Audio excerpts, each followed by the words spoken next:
안녕하세요. 이 밤 나직이 읊조리다입니다. 오늘 읽을 책은 2021년 서울신문과 조선일보 신춘문예 이관왕을 거머쥔 윤치규 작가의 첫 소설집 러브플랜트입니다. 세 편의 소설 중 책 제목인 러브플랜트라는 소설을 낭독해 보겠습니다. 처음 보는 남자 손님이 대뜸 꽃다발을 찾으면 백현준의 마음이 불안해졌다. 애인이나 파트너에게 선물하는 거라면 괜찮지만 혹시라도 누군가에게 고백하려는 거라면 갑자기 머리가 핑 돌고 손발이 떨리면서 호흡까지 가빠졌다. 백현준은 그런 증상을 고백할 때 제발 꽃 사지 마 공포증이라고 불렀다. 물론 그런 공포증을 앓고 있다 해도 꽃집 사장이 꽃다발을 팔지 않는다는 건 말이 되지 않았다. 다만 상냥한 어조로 두 사람의 사이가 어느 정도인지 거절의 가능성은 얼마나 있는지 최대한 상황을 파악했다.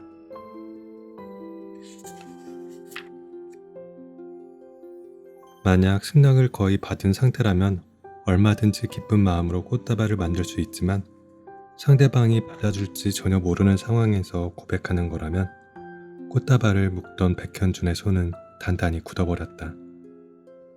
30대 중반에 잘 다니고 있던 중공업 회사를 그만두고 꽃집을 차리겠다고 했을 때 주변에서는 그 이유를 전부 이혼 때문이라고 단정했다. 불같이 타올라서 짧은 연애 끝에 성급히 결혼하더니 인간에게 상처를 받아 식물에게 집착하게 되었다고. 하지만 그건 오해였다. 백현주는 인터넷에서 유명한 원예동호회의 원년 회원이었고 주말 과정으로 가드닝 숙구를 수료한 적이 있을 정도로 오랫동안 꽃과 나무를 취미로 삼아왔다. 이혼 직후 꽃집을 차리게 된 이유는 때마침 지인으로부터 위치가 아주 좋은 점포를 권리금도 없이 양도받을 기회가 생겼기 때문이다. 가게는 회사가 밀집된 도심의 중심 상권에 있었고 1층이었으며 바로 옆에는 은행과 카페도 있었다. 게다가 빌딩을 세운 기업의 회장님께서 로비에 꽃가게가 있으면 건물의 품격이 올라간다고 생각했던 터라 여러모로 이점이 많았다. 비록 이혼이 창업의 계기는 아니어도 꽃집 운영에 어느 정도 도움이 된 것은 사실이었다. 백현주는 이혼 후 지독한 불면에 시달렸다. 밤마다 자려고 눈을 감으면 가정법 과거 완료 형태의 문장이 끊이지 않고 머릿속에 떠올랐다. 결혼하지 않았으면 이혼도 하지 않았을 텐데 같은 조건 부사절 형식의 후회는 스스로 용법을 변형시키면서 무수히 늘어났다. 빈 화분에서도 잡초가 자라듯 그런 잡념은 아무리 뽑아내도 어느 순간 무성이 피어나 새벽마다 잠을 깨웠다. 그렇게 두 눈을 뜬 채 다시 잠들지 못하고 가만히 침대에 누워있으면 그냥 이대로 죽어버리고만 싶어졌다. 하지만 죽을 수는 없으니 백현주는 매일 꽃 도매시장으로 향했다. 꽃과 나무로 가득한 비닐하우스 안을 걸으면 한결 기분이 나아졌다. 그렇게 매일 억지로 도매시장에 얼굴을 비추자 처음에는 대면대면했던 상인들도 요즘 보기 드물게 정말 성실한 청년이라며 더 예쁜 꽃과 싱싱한 나무를 차츰 챙겨주기 시작했다. 백현주는 누구보다 먼저 출근해 아침 일찍 가게 문을 열었다. 당일 구매한 꽃과 나무를 사람들이 잘 볼 수 있게 출입문과 로비에 전시하는 게 나름의 전략이었다.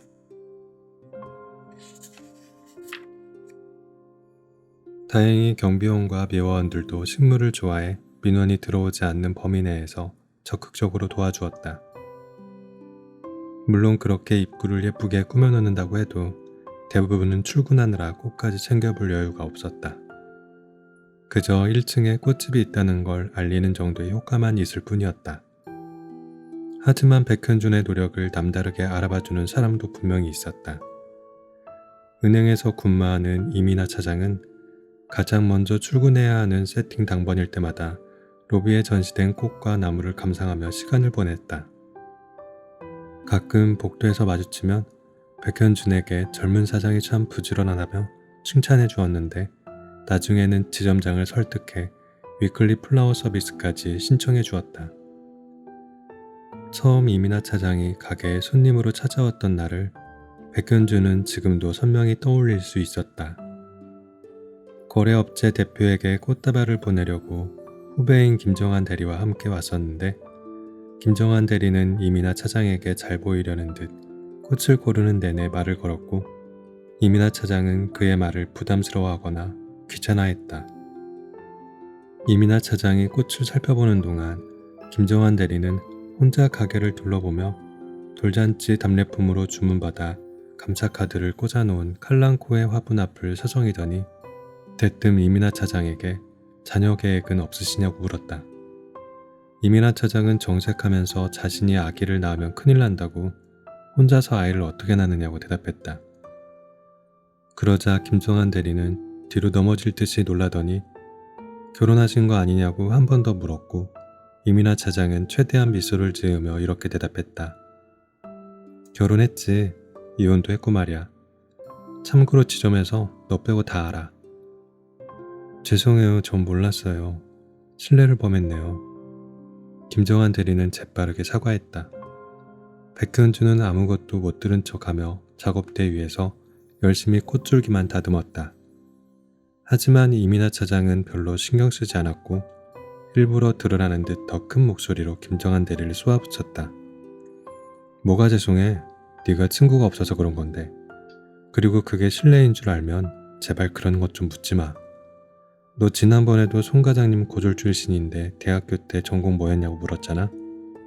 부모님 안 계신 윤 계장한테는 설날에 본가 안 내려가냐고 묻고. 사람이 도대체 왜 그러는 거야? 너 가끔 나이 많은 여자 고객님이 오면 어머님이라고 부르더라. 그 사람이 어머니인지 아닌지 네가 어떻게 알고 그래? 연세 좀 있는 여성은 다 어머니야?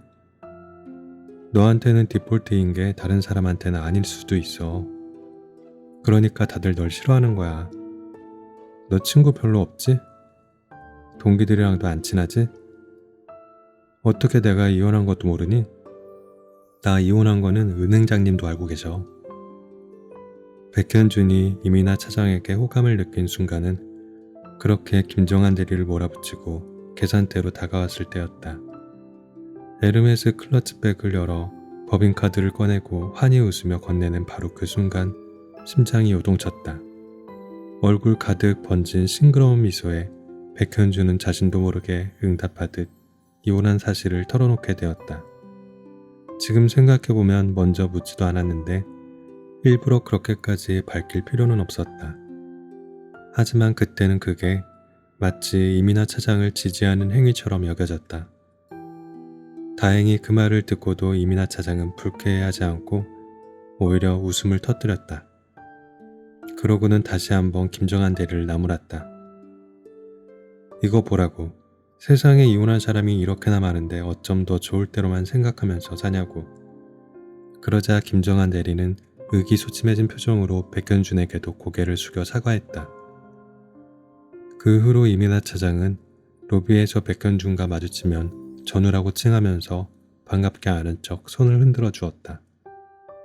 위클리 서비스를 신청해준 이후로는 일주일에 한 번씩은 자유롭게 얼굴을 마주하고 대화 나눌 기회가 생겨 자연스럽게 더 친해질 수 있었다. 백현주는 이민아 차장에게 도움이 될 수 있도록 퇴직연금 통장을 만들었고 근처 소상공인을 모아 실적이 될 만한 노란 우산 공제와 방카슈랑스 같은 상품에 가입했다. 이민아 차장도 틈만 나면 업체 사장들에게 백현준의 꽃집을 홍보해 주었다. 그렇게 상부상주가 이어지면서 두 사람은 가끔 점심 식사를 같이 하는 사이가 되었다. 사실 같이 밥 먹을 정도의 관계가 되었다는 것만으로도 백현준으로서는 놀라웠는데 그렇다고 해도 이성적인 기류는 흐르지 않았고 어디까지나 사소한 잡담만 나눌 뿐 늘 일정한 간격을 유지한 채 그 이상의 영역은 서로 침범하지 않았다.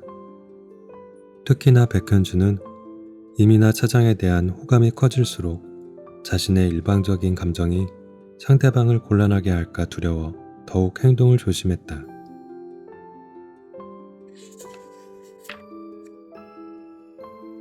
요즘 연애는 안 하냐? 남자는 늙어서 혼자 살면 취해진다. 꽃집을 지키고 있으면 가끔 전 직장 동료들이 백현준을 찾아올 때가 있었다. 외근을 나왔다가 잠시 들러봤다는 시기였는데 실제로는 모임에도 일절 나오지 않는 백현준을 일부러 보러 오는 것이었다. 그들은 백현준의 창업을 못마땅하게 여겼다. 산토적같이 생긴 녀석이 무슨 꽃집이냐고 놀리기도 했고 화훼 판매업이라는 게 꽃처럼 한철만 화려한 업종이지 않느냐고 우려하기도 했다. 그뿐만 아니라 그들은 백현준의 연애에도 간섭이 많았다. 아직 젊은데 재혼은 언제 할 거냐고 물었고 우즈베키스탄이나 베트남 쪽에 국제결혼 상대를 찾아보라고 권유했으며 결혼이 싫으면 한번 해봤으니까 그냥 즐기면서 사는 것도 나쁘지 않다고 조언하기도 했다. 한때는 정말 절친했고 결혼식에서 축가도 불러줬던 사이였지만 언제부터인가 백현주는 동료들을 만나는 게 조금 불편해졌다. 그럴 마음이 전혀 없다고 설명해도 그들은 이럴 때일수록 계속 누군가를 만나야 한다고 충고했고 괜찮은 사람이 있으면 일단 잡아뜨리거나 고백부터 해보라며 쓸모없는 참견을 늘어놓으면서 시시덕거렸다. 하지만 백현주는 그들의 말에 고개를 끄덕일 수밖에 없었다. 물론 그건 남자들끼리 의뢰하는 허세 섞인 농담일 수도 있지만 백현주는 문득 위화감이 들었다. 누군가를 좋아한다고 해서 그 상대방에게 자신의 감정을 드러내고 쏟아부을 권리까지 생기는 걸까? 누군가를 좋아하는 감정은 자신에게는 한없이 아름답지만 그만큼 또 일방적이라 상대방에게는 어떻게 받아들여질지 전혀 알 수가 없는데 그렇게 함부로 표현해도 괜찮은 일일까? 아니 그럼 어떻게 사귈 거야? 뭐라도 좀 부딪혀야 불꽃이 틀 거 아냐? 불꽃이 튈 정도는 아니어도 백현주는 나름 자신의 방식대로 이민아 차장에게 마음을 전하고 있었다. 예를 들어 위클리 서비스를 신청해 준 것에 대한 답례로 평소 이민아 차장이 자주 눈길을 주었던 율마 화분을 선물했는데 그때 화분 위에 평범한 자갈이 아니라 일부러 하트 모양의 비싸고 특별한 붉은 돌멩이를 깔았다. 게다가 지점에 방문하는 날이면 수염을 더 말끔하게 정돈했고 평소에 잘 안 쓰는 비비크림을 얼굴에 곱게 펴 발랐으며 은행 내부를 꾸밀 꽃을 고를 때는 이민아 차장이 제일 좋아하는 카라를 꼭 빼먹지 않았다. 사실 백현주는 이런 행동마저도 이민아 차장이 눈치챘을 때 부담스러울까 걱정되고 두려웠지만 이 정도 표현은 어쩔 수가 없었다. 주먹 쥔 손으로는 누구와도 악수할 수 없으므로 적어도 손을 펴놓고 있다는 것쯤은 보여줄 필요가 있었다. 자신이 먼저 손을 뻗어 악수를 청하지는 않더라도 자신이 악수할 수 있는 사람이라는 걸 상대방이 알 수 있도록. 살면서 들은 말 중에 가장 한심한 이야기야. 백현준의 말을 들은 직장 동료들은 모두 똑같이 한탄 섞인 한숨을 내뱉었다. 그들은 남자가 좀 적극적으로 나가야지 않겠냐며 회유했고 그게 통하지 않자 왜 이렇게 멍청이가 되었냐고 비난하다가 나중에는 이혼이라는 게 한 사람을 이렇게까지나 극단적으로 바꿔놓는다며 안타까워하더니 어서 상처를 훌훌 털고 예전에 보여주었던 자신감 넘치는 모습을 되찾길 바란다는 동정으로 잔소리를 끝냈다. 사실 백현준도 과거에는 누군가에게 관심이 생기면 스스럼 없이 감정을 표현하고 사귀자는 고백도 쉽게 하던 사람이었다. 대학교 MT에서 좋아하는 선배를 지목해 고백했다가 차인 적도 있었고 기숙사에서 몇 번 마주쳤던 여학생에게 같이 저녁 산책이나 하자고 꼬신 후 자연스럽게 손을 잡았다가 발로 걷어차여 호수에 빠질 뻔한 적도 있었다. 그때는 도대체 어떻게 그럴 수가 있었던 걸까? 아니, 그것보다 지금은 왜 그럴 수가 없는 걸까? 백현주는 자신이 변해버린 이유에 대해 정확히 알지 못했지만 그저 이 모든 게 고백할 때 제발 꽃사지마 공포증과 연관이 있을 거라는 건 어느 정도 짐작할 수 있었다. 며칠 전 김정한 대리가 꽃다발을 하나 만들어 달라며 찾아왔을 때도 백현주는 선뜻 주문을 받을 수가 없었다.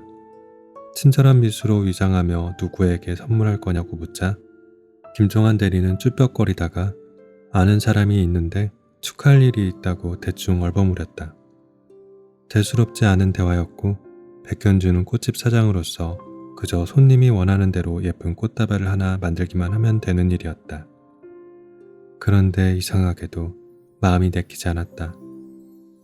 마침 꽃망울이 완전 핀 프리지어와 플럼색 작약이 어서 팔리기만 기다리고 있었는데도 전혀 손이 가지 않았다. 김정한 대리는 평소답지 않게 지나치게 멋을 부렸다. 정장 재킷도 왠지 새것이었고 바지에는 칼같이 주름이 잡혀 있었으며 구두도 윤이 났다.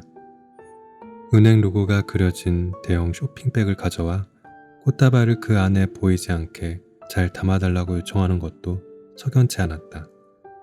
그리고 결정적으로는 유난히 꽃말에 집착했는데 활짝 핀 수줍음의 작약 대신 굳이 겸손한 사랑에 히아신스를 넣어달라고 부탁하기도 했다.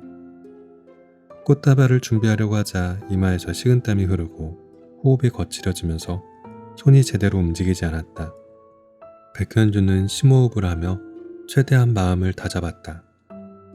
먼저 히아신스와 프리지어를 주재료로 고르고 꽃이 돋보일 수 있게 주변을 녹색 계열의 레몬잎으로 감쌌다.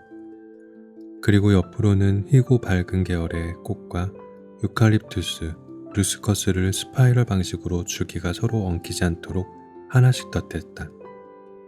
위에서 내려다봤을 때 동그란 방구 형태가 얼추 잡히자 일단 높낮이를 정리해 마음에 드는지 먼저 보여주었다. 김정한 대리는 예쁘다고 감탄하면서 여자들이 좋아하겠다고 덧붙였다.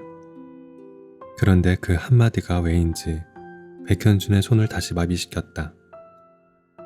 연겨자색 포장지를 작업대 위에 깔고 방수 테이프를 적당한 길이로 잘라내 그대로 묶기만 하면 완성인데도 도저히 이대로는 작업을 끝낼 수가 없었다.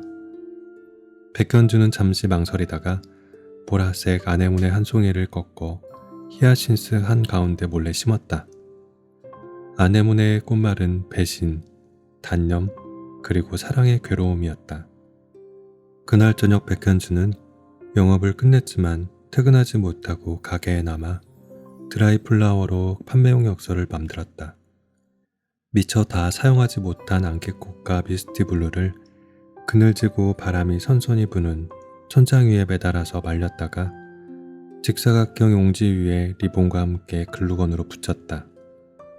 꽃 엽서는 의외로 인기가 많았는데 만약 다 팔지 못하더라도 서비스로 챙겨주기가 좋아 일주일에 한 번씩은 이렇게 야근하며 재고를 확보했다. 작업은 밤 10시가 조금 넘어서 끝났고 백현주는 로비와 정문에 세워두었던 화분을 들여오려고 바깥으로 나갔다. 가장 무거운 고무나무부터 옮기려고 소매를 걷어붙이는데 어디선가 익숙한 목소리가 들려왔다. 혹시나 싶어서 주변을 살피자 주차장 한쪽 끝에서 이민아 차장이 김정한 대리와 실랑이를 벌이고 있었다. 덩치가 커서 고무나무 정도로 몸이 가려지진 않겠지만 그래도 백현주는 최대한 자세를 낮추고 나무 뒤에 숨어 두 사람이 있는 쪽으로 훔쳐봤다. 이민아 차장과 김정한 대리는 상당히 취해 보였다. 걸음걸이부터가 휘청거렸고 주고받는 대화의 발음이 뭉개졌으며 언성도 지나치게 높았다. 이민아 차장은 김정한 대리를 밀쳐내고 대리기사에게 전화를 걸어 빨리 좀 와달라며 재촉했다. 김정한 대리는 그 앞에서 낮에 산 꽃다발을 왼손에 쥔 채 단단히 화가 난 사람처럼 씩씩거리고 있었다. 이민아 차장이 전화를 끊고 자동차 안으로 들어가려고 하자 김정한 대리는 차문을 손으로 짚으며 막아서더니 얘기를 좀 더 하자고 화를 냈다. 이민아 차장은 술기운 때문에 머리가 지끈거리는 건지 아니면 김정한 대리 때문에 골치가 아픈 건지 자동차에 몸을 기댄 채 한숨을 내쉬며 고개만 절레절레 저었다. 왜 이렇게 겁을 내요? 날 한번 믿어보라고요. 뭔 소리야. 그냥 난 네가 별로라고. 그렇게 밀어내지 마시고요. 용기를 좀 내보세요. 김정한 대리는 이민아 차장에게 소리치면서 왼손에 쥔 꽃다발을 위아래로 흔들었다. 그럴 때마다 히아신스의 여린 꽃잎이 한두 개씩 떨어져 허공에 흩날렸다. 그렇게 한참을 답답해하던 김정한 대리는 갑자기 톤을 낮추고 조금 더 애절한 어조로 매달리기 시작했다. 사장님의 과거가 어떻든 자신은 조금도 신경 쓰지 않는다고, 망설이지 말라고. 김정한 대리의 목소리는 점점 더 떨리며 진정성을 더해갔다. 하지만 이민아 차장은 고개를 옆으로 돌리고 아무 대답도 하지 않은 채 먼 곳만 바라보았다. 그런 완고한 태도에 김정한 대리는 좌절하며 체념하듯 몇 걸음 떨어졌다. 그러다가 갑자기 돌변해 이민아 차장을 강제로 끌어안으려고 했다. 그 순간 백현주는 자신도 모르게 뜨거운 분노가 골반에서부터 등줄기를 타고 머리끝까지 솟구치는 걸 느꼈다. 그 분노는 백현준을 지배해버렸고 지금 당장 눈앞에 있는 고무나무 화분을 번쩍 들어올려 김정한 대리의 머리통을 내려치라고 명령했다.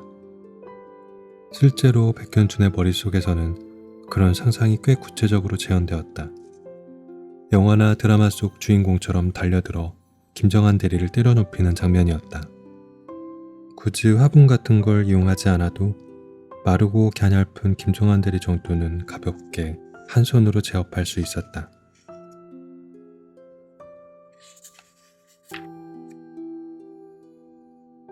몇 번을 싸워도 절대 지지 않을 자신이 있었는데 문득 그런 상상의 끝에서 자신이 왜 이따위 생각을 하고 있는 건지 소름이 끼쳤다. 지금 상황에서 김정한 대리와 싸워서 이길 수 있다는 게 도대체 무슨 상관인 걸까? 백현주는 그런 감정이 너무나도 유해하고 해롭게만 느껴져 속이 억겨워졌다. 한순간 머리가 식으면서 분노가 가라앉았고 다시 머리 꼭대기서부터 등줄기를 타고 골반까지 자기 혐오와 죄책감이 역류했다. 백현주는 콘크리트 바닥에 뿌리를 내리듯 제자리에 두 다리를 붙이고 그대로 꼼짝하지 않았다. 그러는 동안 이민아 차장은 김정한 대리의 얼굴을 과격하게 밀쳤고 어깨에 메고 있던 에르메스 토드백을 직각으로 세워 날카로운 모서리로 정수리를 사정없이 내려쳤다. 김정한 대리는 망치로 두들겨 맞는 대모처럼 에르메스 토드백이 머리에 닿을 때마다 몸이 찌그러졌다. 이민아 차장은 기세를 늦추지 않고 쪼그려 앉은 김정한 대리의 머리와 등을 쉴 새 없이 두들겨 팼다. 김정한 대리는 결국 바닥에 완전히 엉덩방아를 찍고 뒤로 넘어졌는데 매질은 그 이후에도 멈추지 않았다. 그 과정을 지켜보면서 백현주는 안심하며 열렬한 마음으로 이민아 차장을 응원했다. 그러다 숨을 고르는 이민아 차장과 눈이 마주쳤다. 이민아 차장은 놀란 눈치였지만 애써 태어난 척 눈짓으로 가볍게 인사를 건넸다. 백현준도 뒤늦게 고무나무 뒤로 다시 숨으려다가 포기하고 몸을 일으켜 어정쩡하게 인사를 받았다. 사건이 있은 뒤로 주말이 될 때까지 백현준은 이민아 차장과 만나서 대화를 나누고 싶었지만 좀처럼 마주치는 일이 없었다. 김정한 대리는 모습이 보이는데 이민아 차장이 출근하지 않는 게 이상해서 은근슬쩍 서비스 매니저에게 물어보자 연차를 썼다고만 했다. 백현주는 혹시라도 먼저 연락을 해보는 게 좋을지 고민했다. 어딘가 다치거나 아픈 건 아닌지 궁금했고 자신이 비밀을 지키겠다고 먼저 약속해주고 싶었다. 하지만 백현주는 하루에도 수십 번씩 휴대전화를 쥐었다가 끝끝내 다시 내려놓으며 먼저 연락하지 못했다. 그렇게 괴로운 기다림이 평일 내내 이어졌는데 거짓말처럼 토요일에 출근해보니 이민아 차장이 가게 앞에서 백현준을 기다리고 있었다. 백현준은 주말에 가게 문을 평소보다 늦게 열었다.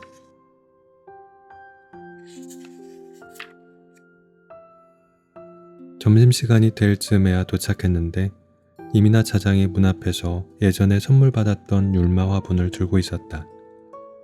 반가움을 숨기지 못하고 한 걸음에 달려가 어쩐 일이냐고 묻자 이민아 차장은 노랗게 시든 율마를 내밀었다.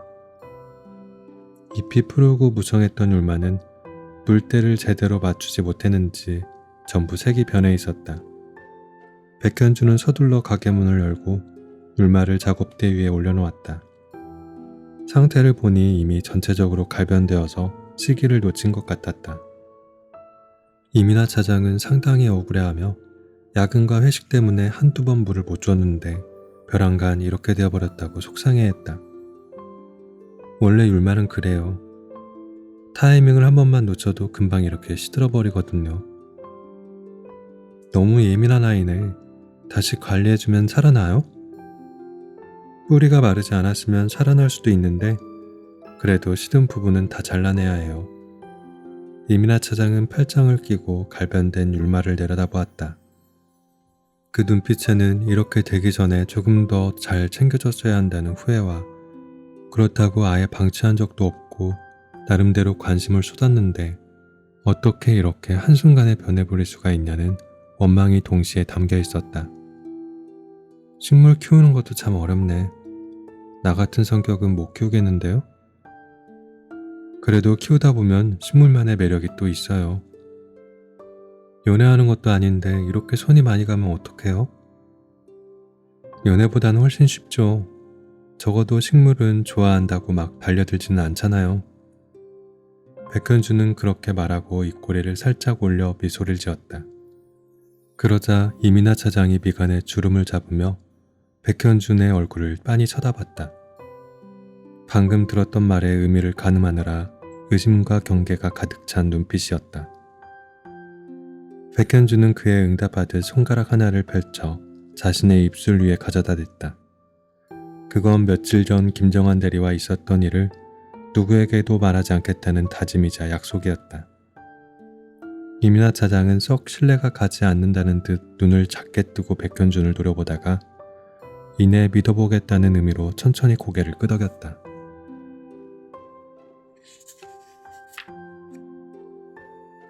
시든 율마의 순을 일일이 떼다가 백현준은 차라리 온전한 잎을 찾아 토분에 다시 삽목하는 게 낫겠다는 생각이 들었다. 부스스한 이파리를 손으로 헤집으며 안쪽을 살펴보니 뿌리 가까운 쪽에 아직 쓸만한 줄기를 찾을 수 있었다. 작고 흰 토분을 2개 꺼내 바닥에 난석을 깔고 배양토와 상토를 덮은 후 삽수로 정한 줄기를 채로 심었다. 이민아 차장은 커다랗던 율마가 이렇게나 작아졌다며 웃음을 터뜨렸다. 백현주는 삽목한 작은 율마 2개 중에 하나를 쇼핑백에 집어넣고 다른 하나는 가게에서 제일 햇볕이 잘 드는 창가 옆에 놓았다. 뿌리가 나려면 반년은 걸릴 거예요. 그동안 겉 흙이 마르지 않게 물을 듬뿍 주고 햇빛도 자주 보여주세요. 과습되지 않게 통풍에도 신경 써주시고요. 근데 왜 화나는 말도 없이 가져가요? 저거 내 거 아닌가? 혹시 이번에도 죽일까봐요. 하나는 제가 키워드릴 테니까 나중에 찾으러 와요. 백현준이 장난스럽게 웃으며 말하자 이민아 차장은 승부욕이 끓어오르는지 이번에는 죽이지 않고 잘 키워보겠다고 의욕을 드러냈다. 그렇게 삽목한 토분을 나누자 작업대 위에는 시든 율마만 덩그러니 남았다. 얘는 그럼 어떡하죠? 이미 죽은 건가? 죽은 건 아니지만 다시 살아나지도 않겠죠. 백현주는 자신이 그렇게 말해놓고도 어쩐지 서글퍼져 말을 잇지 못했다. 침울한 표정으로 율마를 바라보자 이민아 차장이 어린아이의 머리카락을 쓰다듬듯 시든 율마의 이파리를 다정하게 어루만졌다. 이민아 차장은 죽은 게 아니라면 혹시 모르니까 계속 키우겠다고 했다. 그래도 소용없을 거라고 백현준이 말리자 젊은 양반이 왜 이렇게 비관적이냐며 어깨를 세게 한 대 내리쳤다. 그러면서 딱히 살아나지 않아도 별로 상관없다고 했다. 이렇게 돼버린 거 이런 상태로 살 만큼 살다가 죽으면 그것도 나름대로 의미가 있는 게 아니냐고.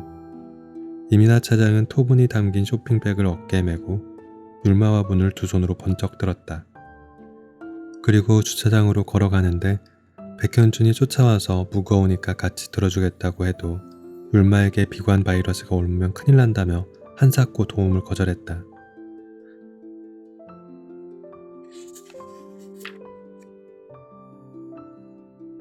그날 시간 있으면 먼저 점심을 같이 먹자고 제안한 사람은 의외로 백현준이었다. 율마를 자동차 트렁크에 싣고 작별 인사를 하기 위해 마주 보았는데 그 순간 묘한 공백이 생겼다. 누구라도 먼저 조심히 들어가라고 말하기만 하면 되는 상황이었지만 누구도 먼저 인사하지 않았다. 잠시 서로의 얼굴만 빤히 쳐다보는 그 짧은 침묵 끝에서 백현준이 먼저 근처에 맛있는 카레집이 생겼는데 같이 점심을 먹자고 말했다. 이민아 차장은 반색하며 오 카레요? 라고 대묻더니 휴대전화를 켜 시간을 확인하고는 순순히 고개를 끄덕이며 그러자고 대답했다. 가게 문을 잠그고 카레집까지 같이 걸어가는 동안 백현주는 묘하게 긴장되었다. 늘 사람으로 북적였던 거리를 주말에 단둘이 한가롭게 걷고 있으니 평일에 같이 점심을 먹던 때와는 다르게 데이트라도 하는 기분이 들었다. 거리에는 구청의 공원 녹지과에서 심은 코스모스가 만개해 있었다.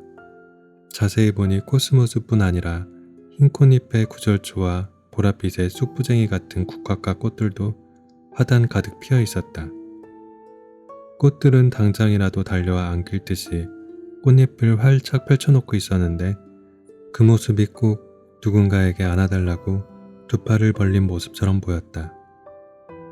예전부터 궁금했는데 X랑 왜 헤어졌는지 물어봐도 돼요? 이민아 차장의 질문에 백현주는 곧바로 대답하지 못하고 어설프게 시간을 끌며 잠시 눈치를 살폈다. 평소라면 이런 사적인 질문은 오가지 않았을 텐데 의외라고 생각했다. 이민아 차장은 백현준이 망설이자 본인의 이야기를 먼저 털어놨다. 자신의 경우는 처음부터 아이를 낳지 않는 것으로 합의하고 결혼했다가 남자 쪽에서 자녀를 원하게 되어 갈라서게 된 거라고. 그리고 앞으로도 동거는 해도 다시 결혼할 생각은 없다고. 이민아 차장은 그렇게 말해놓고 다시 백현준의 차례를 기다렸다.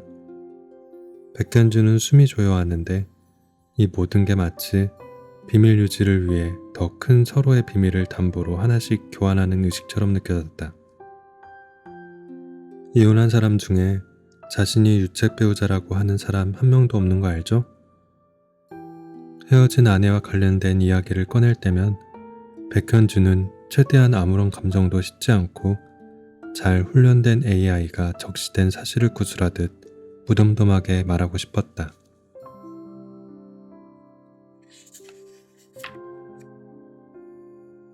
하지만 매번 그게 제대로 성공하는지는 알 수 없었다. 소송을 시작할 때만 해도 가정이 파탄난 이유가 상대방의 나쁜 술버릇 때문이라는 걸 판결문에 반드시 명시하고 싶었지만 이제는 고작 그런 몇 마디 문장으로는 관계라는 것을 정의할 수 없다는 걸 깨달았다. 그러니까 유책이라는 말은 누구에게 더 책임이 있다는 의미일 뿐이고 이혼 소송은 피해자와 가해자를 가리는 재판이 아니었다. 출장이 잦은 중공업 회사 특성상 부서에는 남성 직원이 다수였다. 백현준의 아내는 정말 오랜만에 들어온 여성 신입이었다. 부서에 여자가 적다고 해서 따로 뭔가를 배려하거나 편의를 봐주는 분위기는 아니었다. 현장에도 똑같이 투입되었고 2인 1조로 지방 출장을 갈 때도 성별은 전혀 고려하지 않았다. 우연의 일치로 백현주는 아내와 함께 자주 출장을 배정받았다. 사실 백현주는 아내와 함께하는 출장이 마냥 편하지는 않았다. 보통은 남자끼리 가더라도 저녁만 간단하게 먹고 각자 숙소에 들어가서 쉬는 게 암묵적인 약속이었는데 아내와 출장을 가면 꼭 새벽까지 술을 마셔야 했다. 그것도 그냥 가볍게 마시는 게 아니라 이러다간 죽을 수도 있지 않을까 싶을 정도로 마셨다. 평상시에는 아무 문제가 없는 사람이었지만 아내는 유독 술버릇이 좋지 않았다. 술에 완전히 취해버리면 몸을 제대로 가누지도 못했고 기억도 끊겼다. 하지만 그것보다 심각한 문제는 진땀을 흘려가며 겨우 방으로 들여보내도 맥주만 한 잔 더 하자면서 기어코 백현준의 방문을 두드리는 것이었다. 그렇게 같이 출장을 갈 때마다 아내는 백현준의 침대에서 잠들었고 백현준은 아내의 방 열쇠를 찾아 그쪽으로 옮겨가거나 자신도 너무 취한 날에는 그냥 바닥에서 자버리기도 했다. 그런 일이 여러 번 반복될수록 백현준은 이게 어떤 의미인지 혼란스러웠다. 어쩌면 자신이 이미 아내와 사귀고 있는 사이인지도 모르겠다는 생각마저 들었는데 그럴 때마다 아내는 아무것도 모르겠다는 표정으로 술에 취해 기억나지 않는다며 백현준의 착각을 부정해 주었다. 직장 동료 중에 아내와 함께 출장 갔을 때 백현준과 비슷한 일을 겪은 사람은 없었다. 일단은 저녁도 같이 먹어본 적 없는 경우가 대부분이었고 술까지 마신 사람은 백현준이 유일했다. 일단 그게 백현준에게는 남다른 의미로 다가왔다. 어쩌면 이 모든 게 어떤 시그널이며 그린라이트일지도 몰랐고 이 정도로 신호를 받았으면 남자가 적극적으로 밀어붙여야 하는 게 아닐까 고민하게 되었다. 그래서 백현준은 동료들에게 이런 고민을 털어놓았다. 예상대로 동료들 역시 이건 100%라며 바람을 잡았다. 그날 이후 부서 차원에서의 전폭적인 지원 사격이 시작되었다. 동료들도 두 사람 사이를 대놓고 몰아갔다. 아내는 그런 분위기를 괴로워하면서 정식으로 해명을 부탁했지만 백현준은 오히려 직접 만든 꽃다발을 공개적으로 선물하며 이렇게 된 거 이제는 사귈 수밖에 없다고 아내를 설득했다. 돌이켜보면 아내는 단 한 번도 백현준과의 관계에 있어서 명확한 태도를 보인 적이 없었다. 물론 백현준이 머리에 총을 들이대면서 협박했던 것도 아니고 다 큰 성인이 억지로 밀어붙인다고 마냥 끌려갔다는 것도 말이 안 되지만 적어도 사귈 때든 결혼을 결정할 때든 언제나 유보적이거나 불안해하며 망설였던 것만큼은 분명했다. 그럴 때마다 결정을 강요한 사람은 백현준이었다. 부서에도 소문이 다 났는데 안 사귀는 게 말이 되냐고. 사귄 이후에는 우리가 서로를 사랑하고 둘 다 정년기인데 결혼을 미룰 필요가 있냐고. 심지어는 이혼을 요구할 때도 네가 결혼하고 나서도 술에 취하면 집을 못 찾아오고 다른 남자 등에 엎혀서 들어오는데 어떻게 같이 살 수가 있겠냐고. 그러니까 처음 사귈 때부터 결혼해서 헤어질 때까지 백현준은 언제나 철저하게 자기중심적이었다. 나쁜 새끼야. 이럴 거면 너는 나한테 왜 결혼하자고 했어? 두 번째 변론 기일에 아내는 만취한 상태로 출석했고 진술 도중에 울음을 참지 못해 눈물을 흘리다가 그렇게 소리쳤다. 그 자리에서 백현준은 결혼하면 네가 좀 달라질 줄 알았다고 웅수하면서 그렇게 술을 못 끊겠으면 평생 혼자 술이나 처마시면서 살라고 폭언을 퍼부었다. 게다가 판사에게 저런 모습을 좀 보라고 저렇게 주사가 심한 사람과 어떻게 같이 살 수 있겠냐고 비난하기도 했다. 하지만 법적으로 모든 게 정리되고 몇 년이 지난 지금까지도 백현준은 자려고 눈을 감으면 그때 자신을 노려보던 아내의 눈동자가 떠올랐다. 붉게 충혈된 눈동자 속에는 원망만이 가득했다. 그 원망은 백현준의 가슴 속 깊은 곳에 단단히 뿌리를 내렸고 시간이 지날수록 억세져 평생 잘라낼 수 없는 후회로 자라났다.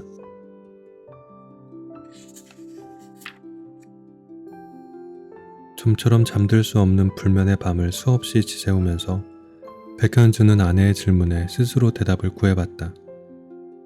그때 백현준은 왜 아내에게 결혼을 중용했던 것일까? 물론 아내를 좋아했던 게 가장 큰 이유였다. 하지만 살면서 좋아했던 모든 사람과 결혼한 건 아니니까 그것만으로 충분한 대답이 되지 않았다. 그저 결혼할 시기가 되었기 때문이라고 설명하게 해도 그렇게 단순한 문제가 아니었다. 당시 백현준은 분명히 뭔가 취해 있었다. 회사에서 인기가 많던 아내를 차지하게 됐다는 자부심 같은 게 있었을 수도 있고 술만 마시면 인사불성이 되는 아내의 나쁜 버릇을 자신이 얼마든지 고칠 수 있다고 오만하게 자신하기도 했다. 그리고 더 나아가서 이렇게 불안정한 사람을 자신이 남자로서 책임져야 한다는 이상한 강박에 사로잡혀 있었는데 그건 사실 누구도 바라지 않은 혼자만의 비틀린 열정이었고 일방적인 망상에 불과했다. 카레를 다 먹고 백현준과 이민아 차장은 가게로 돌아가기 위해 거리로 나왔다. 누군가 먼저 말한 것도 아닌데 자연스럽게 조금 더 멀더라도 공원을 지나가는 쪽으로 발걸음이 향했다. 손을 잡기에는 멀고 떨어져서 걷는다고 보기에는 가까운 거리를 유지하며 두 사람은 산책로를 나란히 걸었다. 그러다 간격이 벌어지면 이민아 차장이 앞서가는 백현준에게 천천히 가자고 말했다. 백현주는 곧바로 보폭을 줄여서 이민아 차장과 다시 어깨를 마주하려고 했다. 하지만 그럴수록 이상하게도 이민아 차장은 아까보다도 더 느리게 걸었고 백현주는 계속 반걸음 정도 앞서가게 되었다. 산책로에는 낙엽이 수북히 쌓여 걸음을 내디딜 때마다 짙붉게 묽은 마른 잎사귀가 발밑 가득 밟혔다. 나무는 며칠 내린 비바람을 견디지 못해 앙상하게 헐벗고 있었다. 백현주는 고개를 들어 나뭇가지를 올려다봤는데 하늘을 향해 손을 뻗듯 여러 갈래로 갈라진 나뭇가지는 나무가 미처 이루지 못한 꿈처럼 보였다. 이민아 차장도 그 옆에서 잠시 걸음을 멈추고 똑같이 나무 위를 바라보았다. 얽히고 설킨 나뭇가지 틈 사이로 가을 햇살이 눈부시게 쏟아졌다. 그 순간 어딘가에서 불어온 바람에 아주 작은 단풍잎 하나가 이민아 차장의 옷에 달라붙었다. 이민아 차장은 그 단풍잎을 떼내어 손바닥 위에 올려놓고 신기해했다. 백현준도 손바닥 위에 놓인 노랗고 붉은 단풍잎을 내려다봤다. 혹시 이혼한 거 많이 후회해요? 후회하죠. 이혼한 거 말고 결혼한 걸 말이에요. 내가 그렇게 밀어붙이지만 않았다면 둘 다 불행한 일을 겪지 않아도 됐을 거라는 생각이 들어요. 백현준의 대답에 이민아 차장은 아무 말도 하지 않고 생각에 잠겼다. 그러다 여전히 미련이 남아있는 게 아니냐고 조심스럽게 물었다. 그런 건 아니에요. 이제는 그립지도 그리 밉지도 않아요. 그래도 다 정리가 안 된 사람처럼 보여요. 소송으로 헤어지면 바닥을 본다고 하잖아요. 그러니까 그건 상대방 바닥도 보지만 결국 내 바닥도 보게 되는 거예요. 전 저의 밑바닥을 완전히 봐버린 것 같아요. 공원을 빠져나오자 오래된 단독주택을 개조한 카페가 나타났다. 벽돌로 지어졌고 넓은 마당이 있었으며 담장에는 넝쿨 식물이 한가득 매달려 있었다. 이민아 차장은 평소에 가보고 싶었던 곳이라며 입구 앞에 서서 마당 안쪽을 들여다보았다. 마당에는 낙엽이 쌓인 테이블과 의자가 한두 개 놓여 있었고 그 옆으로는 이 집을 짓기도 전부터 제자리에 있었을 것 같은 커다란 감나무가 한 그루 보였다. 감나무는 키가 워낙 커서 담장 너머로까지 가지를 뻗고 있었다. 가지 끝에는 크고 단단해 보이는 진녹색의 이파리가 몇 겹씩 짝을 이뤄 이미 떨어지고 없는 열매의 빈자리를 여전히 지키고 있었다. 카페 앞에서 이민아 차장은 신난 아이처럼 굴었다. 건물의 외부를 살펴봤고 휴대전화로 사진을 찍기도 했다.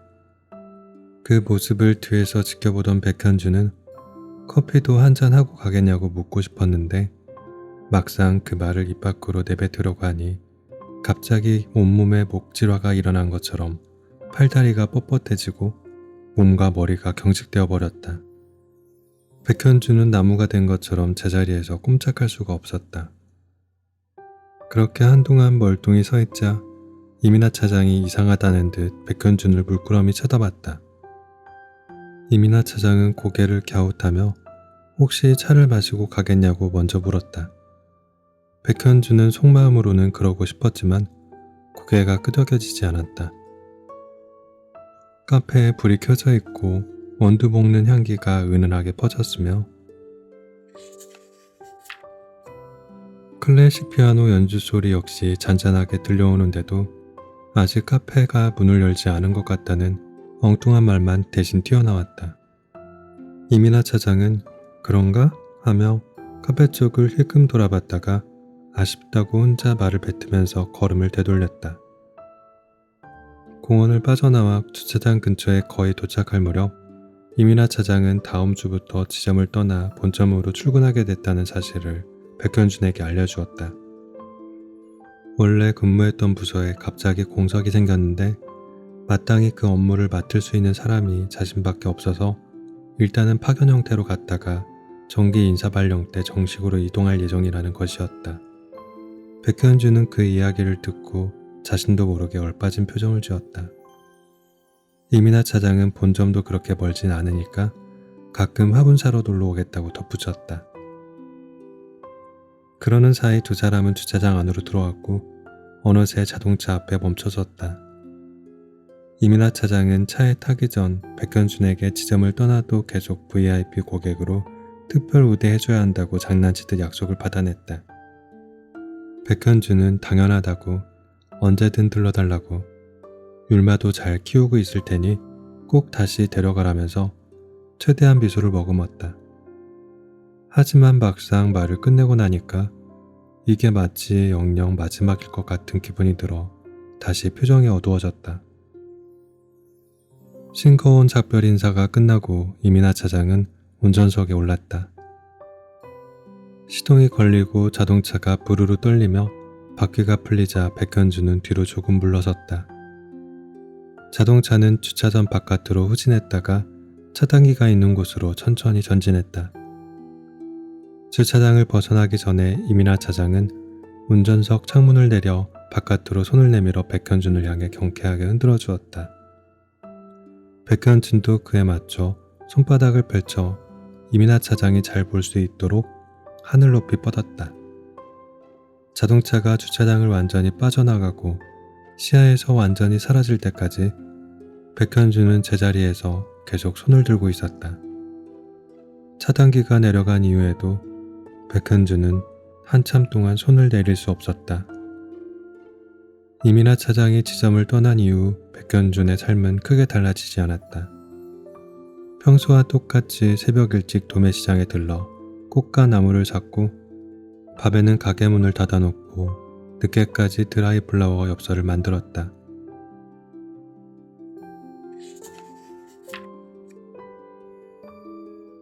그러는 동안 겨울이 지났고 새해를 맞았으며 또 다른 봄이 찾아왔다. 그 사이 백현준의 가게에는 여러 사람이 다녀갔다. 직장 동료 중 한 명은 승진 축하난을 주문하러 와서 오랜만에 저녁이나 같이 먹자고 하더니 대뜸 소개팅을 해주겠다며 모르는 사람의 연락처를 건넸다. 백현준이 괜찮다고 거절하자 그러지 말고 고민해보라며 네가 결혼하게 된 데는 자신들의 책임도 있으니까 사후 관리를 해주고 싶다는 속마음을 털어놓았다. 네 마음이 어떤지 정확히는 모르겠지만 그래도 너무 자책하지 않았으면 좋겠다고. 가끔은 김정한 대리도 백현준의 가게에 들렀다. 꽃다발을 사러 오는 건 아니었고 전자파 차단에 도움이 된다는 스투키를 하나 사러 왔다가 그 다음에는 클로시아도 키워보겠다며 일부러 한 번 더 찾아왔다. 가게에 올 때마다 김정한 대리는 백현준이 묻지도 않았는데 이민아 차장의 근황을 알려주었다. 지금 본부의 핵심 부서에서 굉장히 중요한 업무를 맡고 있으며 최근에는 프로젝트 팀에 파견되어 정말 정신이 없을 거라고. 그런 이야기를 들려주면서 김정한 대리는 백현준의 반응을 조금씩 살폈는데 그때마다 백현준은 자신이 고무나무라고 최면을 걸면서 최대한 아무 표정 짓지 않으려고 노력했다. 날씨가 풀리고 서서히 봄 햇살이 드리워지면서 백현준의 일상에는 한 가지 변화가 생겼다. 그건 바로 주말에도 평일과 똑같이 새벽에 출근하는 것이었다. 딱히 주문받아 놓은 게 없어도 도매시장에 들러 꽃을 구경하다가 정 살 게 없으면 카라 한 단을 골라 가게로 향했다. 가게에 도착하면 먼저 불을 켜고 화분을 바깥으로 내놓은 뒤 내부를 깔끔하게 정리했다. 죽은 잎을 정리하고 바닥에 쌓인 먼지를 쓸고 평일에는 바빠서 미처 신경 쓰지 못했던 유리창도 열심히 닦았다. 주말에는 은행도 카페도 문을 열지 않아 찾아오는 손님이 거의 없어서 건물 안이 횡댕그렁하기만 했다. 하지만 백현주는 평소와 똑같이 꽃과 나무를 꺼내놓고 예쁘게 로비를 꾸몄다. 가끔 햇살이 좋은 날에는 삽목해 두었던 율마에 물을 듬뿍 주고 가장 양지 바른 곳을 찾아 햇볕을 쬐주기도 했다. 언젠가 바닥에 단단히 뿌리를 내려 다시 한번 무성한 이파리를 피우기를 기다리며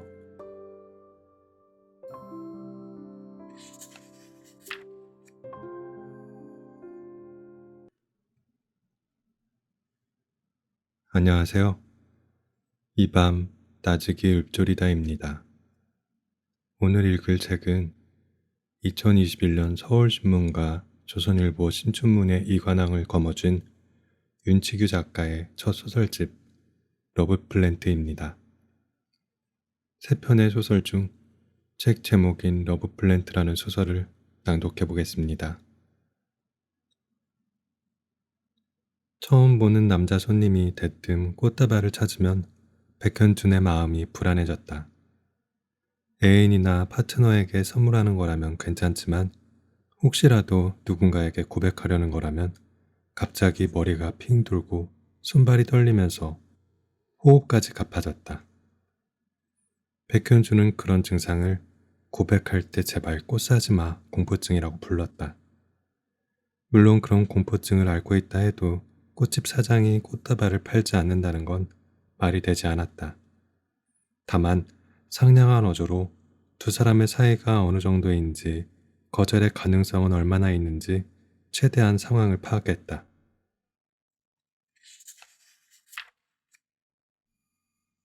만약 승낙을 거의 받은 상태라면 얼마든지 기쁜 마음으로 꽃다발을 만들 수 있지만 상대방이 받아줄지 전혀 모르는 상황에서 고백하는 거라면 꽃다발을 묶던 백현준의 손은 단단히 굳어버렸다.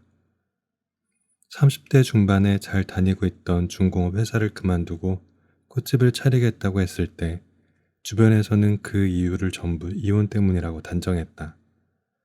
불같이 타올라서 짧은 연애 끝에 성급히 결혼하더니 인간에게 상처를 받아 식물에게 집착하게 되었다고. 하지만 그건 오해였다. 백현주는 인터넷에서 유명한 원예동호회의 원년 회원이었고 주말 과정으로 가드닝 숙구를 수료한 적이 있을 정도로 오랫동안 꽃과 나무를 취미로 삼아왔다. 이혼 직후 꽃집을 차리게 된 이유는 때마침 지인으로부터 위치가 아주 좋은 점포를 권리금도 없이 양도받을 기회가 생겼기 때문이다. 가게는 회사가 밀집된 도심의 중심 상권에 있었고 1층이었으며 바로 옆에는 은행과 카페도 있었다. 게다가 빌딩을 세운 기업의 회장님께서 로비에 꽃가게가 있으면 건물의 품격이 올라간다고 생각했던 터라 여러모로 이점이 많았다. 비록 이혼이 창업의 계기는 아니어도 꽃집 운영에 어느 정도 도움이 된 것은 사실이었다. 백현주는 이혼 후 지독한 불면에 시달렸다. 밤마다 자려고 눈을 감으면 가정법 과거 완료 형태의 문장이 끊이지 않고 머릿속에 떠올랐다. 결혼하지 않았으면 이혼도 하지 않았을 텐데 같은 조건 부사절 형식의 후회는 스스로 용법을 변형시키면서 무수히 늘어났다. 빈 화분에서도 잡초가 자라듯 그런 잡념은 아무리 뽑아내도 어느 순간 무성이 피어나 새벽마다 잠을 깨웠다. 그렇게 두 눈을 뜬 채 다시 잠들지 못하고 가만히 침대에 누워있으면 그냥 이대로 죽어버리고만 싶어졌다. 하지만 죽을 수는 없으니 백현주는 매일 꽃 도매시장으로 향했다. 꽃과 나무로 가득한 비닐하우스 안을 걸으면 한결 기분이 나아졌다. 그렇게 매일 억지로 도매시장에 얼굴을 비추자 처음에는 대면대면했던 상인들도 요즘 보기 드물게 정말 성실한 청년이라며 더 예쁜 꽃과 싱싱한 나무를 차츰 챙겨주기 시작했다. 백현주는 누구보다 먼저 출근해 아침 일찍 가게 문을 열었다. 당일 구매한 꽃과 나무를 사람들이 잘 볼 수 있게 출입문과 로비에 전시하는 게 나름의 전략이었다.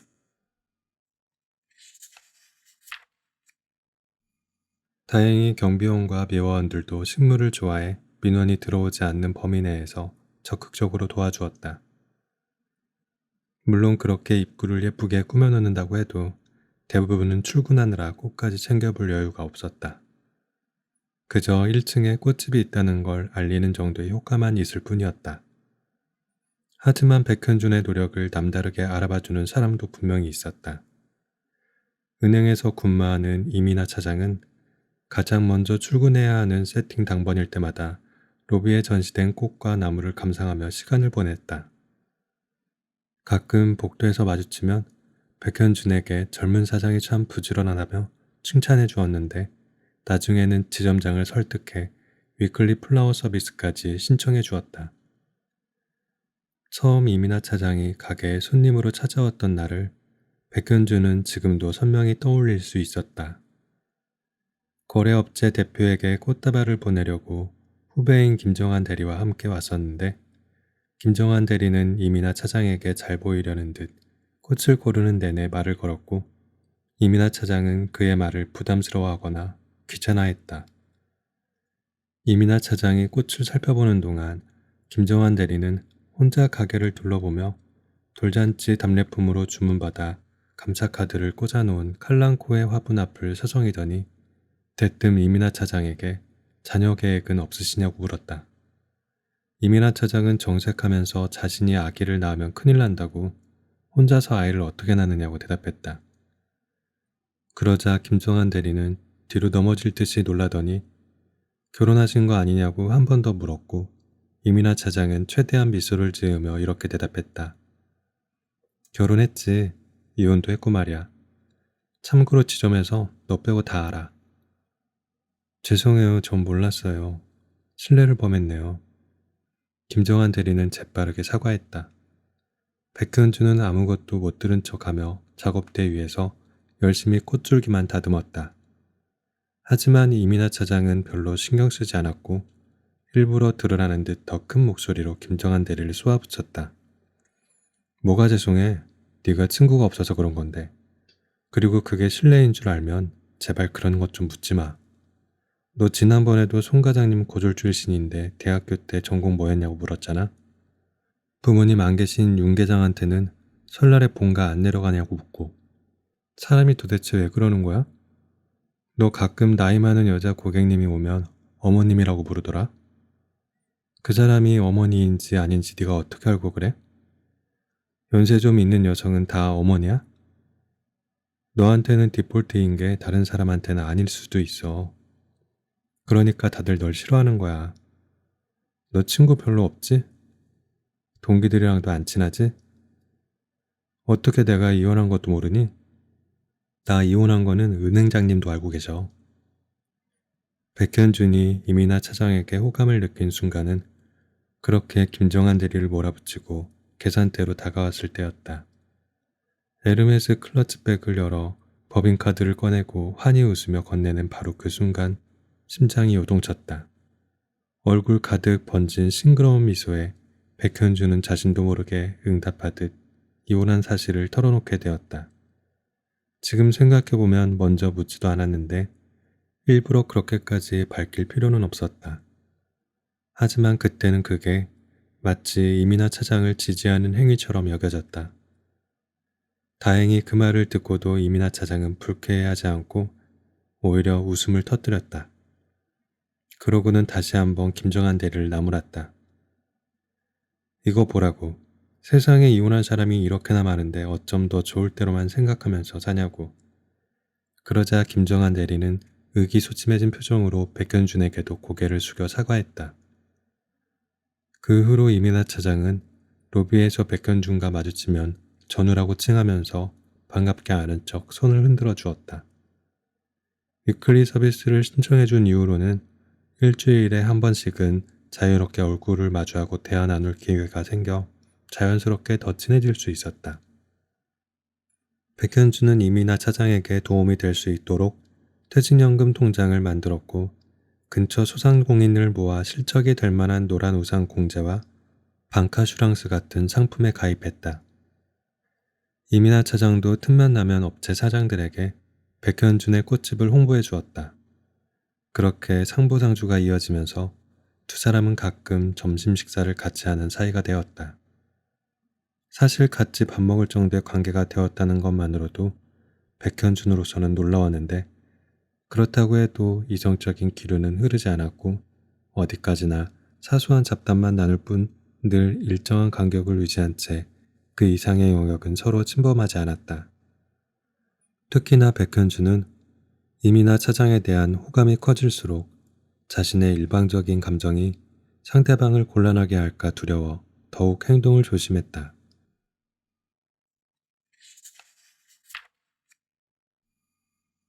요즘 연애는 안 하냐? 남자는 늙어서 혼자 살면 취해진다. 꽃집을 지키고 있으면 가끔 전 직장 동료들이 백현준을 찾아올 때가 있었다. 외근을 나왔다가 잠시 들러봤다는 시기였는데 실제로는 모임에도 일절 나오지 않는 백현준을 일부러 보러 오는 것이었다. 그들은 백현준의 창업을 못마땅하게 여겼다. 산토적같이 생긴 녀석이 무슨 꽃집이냐고 놀리기도 했고 화훼 판매업이라는 게 꽃처럼 한철만 화려한 업종이지 않느냐고 우려하기도 했다. 그뿐만 아니라 그들은 백현준의 연애에도 간섭이 많았다. 아직 젊은데 재혼은 언제 할 거냐고 물었고 우즈베키스탄이나 베트남 쪽에 국제 결혼 상대를 찾아보라고 권유했으며 결혼이 싫으면 한번 해봤으니까 그냥 즐기면서 사는 것도 나쁘지 않다고 조언하기도 했다.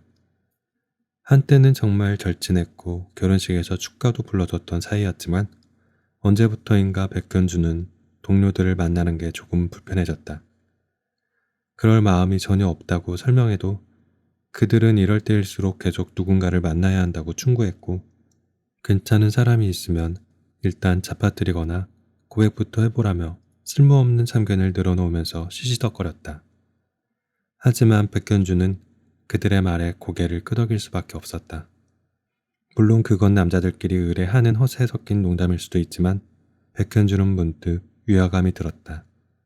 누군가를 좋아한다고 해서 그 상대방에게 자신의 감정을 드러내고 쏟아부을 권리까지 생기는 걸까? 누군가를 좋아하는 감정은 자신에게는 한없이 아름답지만 그만큼 또 일방적이라 상대방에게는 어떻게 받아들여질지 전혀 알 수가 없는데 그렇게 함부로 표현해도 괜찮은 일일까? 아니 그럼 어떻게 사귈 거야? 뭐라도 좀 부딪혀야 불꽃이 튈 거 아니야? 불꽃이 튈 정도는 아니어도 백현주는 나름 자신의 방식대로 이민아 차장에게 마음을 전하고 있었다. 예를 들어 위클리 서비스를 신청해 준 것에 대한 답례로 평소 이민아 차장이 자주 눈길을 주었던 율마 화분을 선물했는데 그때 화분 위에 평범한 자갈이 아니라 일부러 하트 모양의 비싸고 특별한 붉은 돌멩이를 깔았다. 게다가 지점에 방문하는 날이면 수염을 더 말끔하게 정돈했고 평소에 잘 안 쓰는 비비크림을 얼굴에 곱게 펴 발랐으며 은행 내부를 꾸밀 꽃을 고를 때는 이민아 차장이 제일 좋아하는 카라를 꼭 빼먹지 않았다. 사실 백현주는 이런 행동마저도 이민아 차장이 눈치챘을 때 부담스러울까 걱정되고 두려웠지만 이 정도 표현은 어쩔 수가 없었다. 주먹 쥔 손으로는 누구와도 악수할 수 없으므로 적어도 손을 펴놓고 있다는 것쯤은 보여줄 필요가 있었다. 자신이 먼저 손을 뻗어 악수를 청하지는 않더라도 자신이 악수할 수 있는 사람이라는 걸 상대방이 알 수 있도록. 살면서 들은 말 중에 가장 한심한 이야기야. 백현준의 말을 들은 직장 동료들은 모두 똑같이 한탄 섞인 한숨을 내뱉었다. 그들은 남자가 좀 적극적으로 나가야 하지 않겠냐며 회유했고 그게 통하지 않자 왜 이렇게 멍청이가 되었냐고 비난하다가 나중에는 이혼이라는 게 한 사람을 이렇게까지나 극단적으로 바꿔놓는다며 안타까워하더니 어서 상처를 훌훌 털고 예전에 보여주었던 자신감 넘치는 모습을 되찾길 바란다는 동정으로 잔소리를 끝냈다. 사실 백현준도 과거에는 누군가에게 관심이 생기면 스스럼 없이 감정을 표현하고 사귀자는 고백도 쉽게 하던 사람이었다. 대학교 MT에서 좋아하는 선배를 지목해 고백했다가 차인 적도 있었고 기숙사에서 몇 번 마주쳤던 여학생에게 같이 저녁 산책이나 하자고 꼬신 후 자연스럽게 손을 잡았다가 발로 걷어차여 호수에 빠질 뻔한 적도 있었다. 그때는 도대체 어떻게 그럴 수가 있었던 걸까? 아니, 그것보다 지금은 왜 그럴 수가 없는 걸까? 백현주는 자신이 변해버린 이유에 대해 정확히 알지 못했지만 그저 이 모든 게 고백할 때 제발 꽃사지마 공포증과 연관이 있을 거라는 건 어느 정도 짐작할 수 있었다. 며칠 전 김정한 대리가 꽃다발을 하나 만들어 달라며 찾아왔을 때도 백현주는 선뜻 주문을 받을 수가 없었다. 친절한 미소로 위장하며 누구에게 선물할 거냐고 묻자 김정한 대리는 쭈뼛거리다가 아는 사람이 있는데 축하할 일이 있다고 대충 얼버무렸다. 대수롭지 않은 대화였고 백현주는 꽃집 사장으로서 그저 손님이 원하는 대로 예쁜 꽃다발을 하나 만들기만 하면 되는 일이었다. 그런데 이상하게도 마음이 내키지 않았다. 마침 꽃망울이 완전 핀 프리지어와 플럼색 작약이 어서 팔리기만 기다리고 있었는데도 전혀 손이 가지 않았다. 김정한 대리는 평소답지 않게 지나치게 멋을 부렸다. 정장 재킷도 왠지 새 것이었고 바지에는 칼같이 주름이 잡혀 있었으며 구두도 윤이 났다. 은행 로고가 그려진 대형 쇼핑백을 가져와 꽃다발을 그 안에 보이지 않게 잘 담아달라고 요청하는 것도 석연치 않았다. 그리고 결정적으로는 유난히 꽃말에 집착했는데 활짝 핀 수줍음의 작약 대신 굳이 겸손한 사랑에 히아신스를 넣어달라고 부탁하기도 했다. 꽃다발을 준비하려고 하자 이마에서 식은땀이 흐르고 호흡이 거칠어지면서 손이 제대로 움직이지 않았다. 백현주는 심호흡을 하며 최대한 마음을 다잡았다. 먼저 히아신스와 프리지어를 주재료로 고르고 꽃이 돋보일 수 있게 주변을 녹색 계열의 레몬잎으로 감쌌다. 그리고 옆으로는 희고 밝은 계열의 꽃과 유칼립투스, 루스커스를 스파이럴 방식으로 줄기가 서로 엉키지 않도록 하나씩 덧댔다. 위에서 내려다봤을 때 동그란 방구 형태가 얼추 잡히자 일단 높낮이를 정리해 마음에 드는지 먼저 보여주었다. 김정한 대리는 예쁘다고 감탄하면서 여자들이 좋아하겠다고 덧붙였다. 그런데 그 한마디가 왜인지 백현준의 손을 다시 마비시켰다. 연겨자색 포장지를 작업대 위에 깔고 방수 테이프를 적당한 길이로 잘라내 그대로 묶기만 하면 완성인데도 도저히 이대로는 작업을 끝낼 수가 없었다. 백현주는 잠시 망설이다가 보라색 아네모네 한 송이를 꺾어 히아신스 한 가운데 몰래 심었다. 아네모네의 꽃말은 배신, 단념, 그리고 사랑의 괴로움이었다. 그날 저녁 백현주는 영업을 끝냈지만 퇴근하지 못하고 가게에 남아 드라이 플라워로 판매용 엽서를 맘들었다. 미처 다 사용하지 못한 안개꽃과 미스티블루를 그늘지고 바람이 선선히 부는 천장 위에 매달아서 말렸다가 직사각형 용지 위에 리본과 함께 글루건으로 붙였다. 꽃 엽서는 의외로 인기가 많았는데 만약 다 팔지 못하더라도 서비스로 챙겨주기가 좋아 일주일에 한 번씩은 이렇게 야근하며 재고를 확보했다. 작업은 밤 10시가 조금 넘어서 끝났고 백현주는 로비와 정문에 세워두었던 화분을 들여오려고 바깥으로 나갔다. 가장 무거운 고무나무부터 옮기려고 소매를 걷어붙이는데 어디선가 익숙한 목소리가 들려왔다. 혹시나 싶어서 주변을 살피자 주차장 한쪽 끝에서 이민아 차장이 김정한 대리와 실랑이를 벌이고 있었다. 덩치가 커서 고무나무 정도로 몸이 가려지진 않겠지만 그래도 백현주는 최대한 자세를 낮추고 나무 뒤에 숨어 두 사람이 있는 쪽으로 훔쳐봤다. 이민아 차장과 김정한 대리는 상당히 취해 보였다. 걸음걸이부터가 휘청거렸고 주고받는 대화의 발음이 뭉개졌으며 언성도 지나치게 높았다. 이민아 차장은 김정한 대리를 밀쳐내고 대리기사에게 전화를 걸어 빨리 좀 와달라며 재촉했다. 김정한 대리는 그 앞에서 낮에 산 꽃다발을 왼손에 쥔 채 단단히 화가 난 사람처럼 씩씩거리고 있었다. 이민아 차장이 전화를 끊고 자동차 안으로 들어가려고 하자 김정한 대리는 차문을 손으로 짚으며 막아서더니 얘기를 좀 더 하자고 화를 냈다. 이민아 차장은 술기운 때문에 머리가 지끈거리는 건지 아니면 김정한 대리 때문에 골치가 아픈 건지 자동차에 몸을 기댄 채 한숨을 내쉬며 고개만 절레절레 저었다. 왜 이렇게 겁을 내요? 날 한번 믿어보라고요. 뭔 소리야. 그냥 난 네가 별로라고. 그렇게 밀어내지 마시고요. 용기를 좀 내보세요. 김정한 대리는 이민아 차장에게 소리치면서 왼손에 쥔 꽃다발을 위아래로 흔들었다. 그럴 때마다 히아신스의 여린 꽃잎이 한두 개씩 떨어져 허공에 흩날렸다.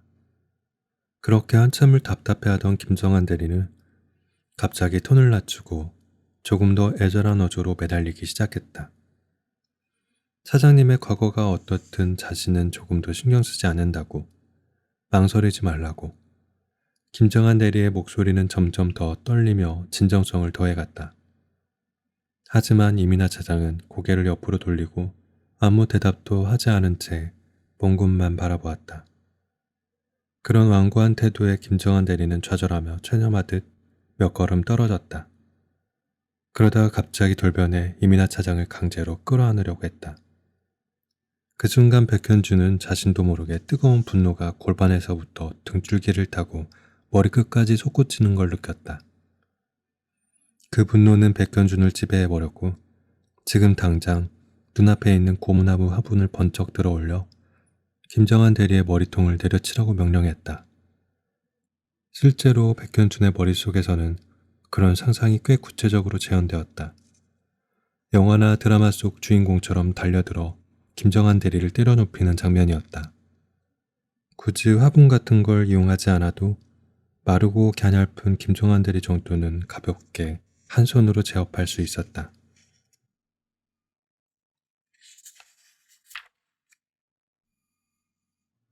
몇 번을 싸워도 절대 지지 않을 자신이 있었는데 문득 그런 상상의 끝에서 자신이 왜 이따위 생각을 하고 있는 건지 소름이 끼쳤다.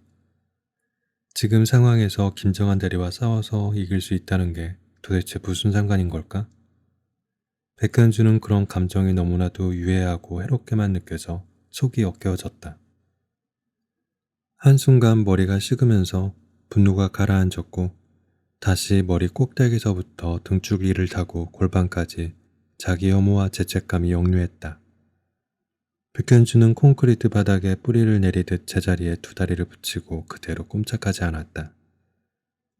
그러는 동안 이민아 차장은 김정한 대리의 얼굴을 과격하게 밀쳤고 어깨에 메고 있던 에르메스 토드백을 직각으로 세워 날카로운 모서리로 정수리를 사정없이 내려쳤다. 김정한 대리는 망치로 두들겨 맞는 대모처럼 에르메스 토드백이 머리에 닿을 때마다 몸이 찌그러졌다.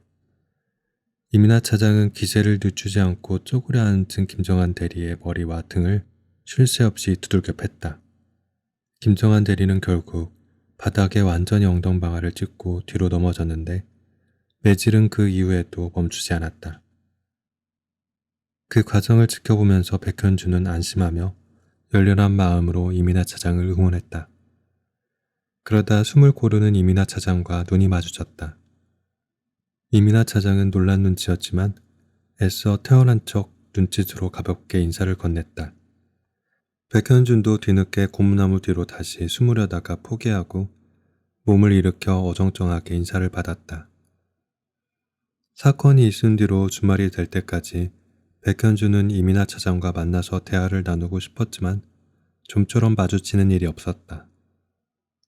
김정한 대리는 모습이 보이는데 이민아 차장이 출근하지 않는 게 이상해서 은근슬쩍 서비스 매니저에게 물어보자 연차를 썼다고만 했다. 백현준은 혹시라도 먼저 연락을 해보는 게 좋을지 고민했다. 어딘가 다치거나 아픈 건 아닌지 궁금했고 자신이 비밀을 지키겠다고 먼저 약속해주고 싶었다. 하지만 백현준은 하루에도 수십 번씩 휴대전화를 쥐었다가 끝끝내 다시 내려놓으며 먼저 연락하지 못했다. 그렇게 괴로운 기다림이 평일 내내 이어졌는데 거짓말처럼 토요일에 출근해보니 이민아 차장이 가게 앞에서 백현준을 기다리고 있었다. 백현준은 주말에 가게 문을 평소보다 늦게 열었다.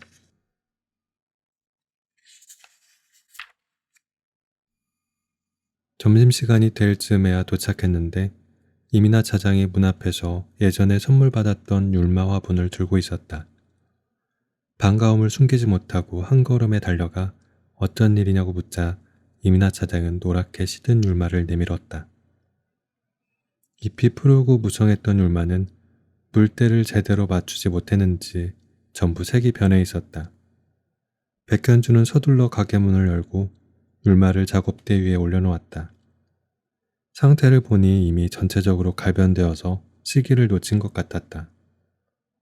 이민아 차장은 상당히 억울해하며 야근과 회식 때문에 한두 번 물을 못 줬는데 벼랑간 이렇게 되어버렸다고 속상해했다.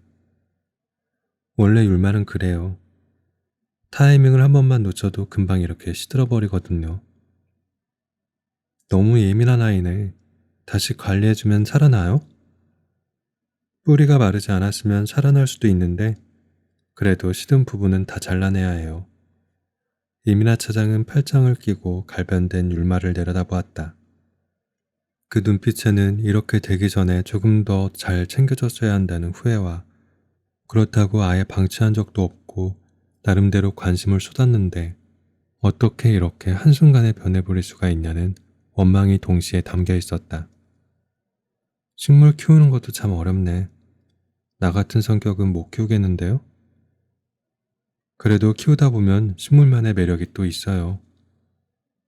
연애하는 것도 아닌데 이렇게 손이 많이 가면 어떡해요? 연애보다는 훨씬 쉽죠. 적어도 식물은 좋아한다고 막 달려들지는 않잖아요. 백현주는 그렇게 말하고 입꼬리를 살짝 올려 미소를 지었다. 그러자 이민아 차장이 미간에 주름을 잡으며 백현준의 얼굴을 빤히 쳐다봤다.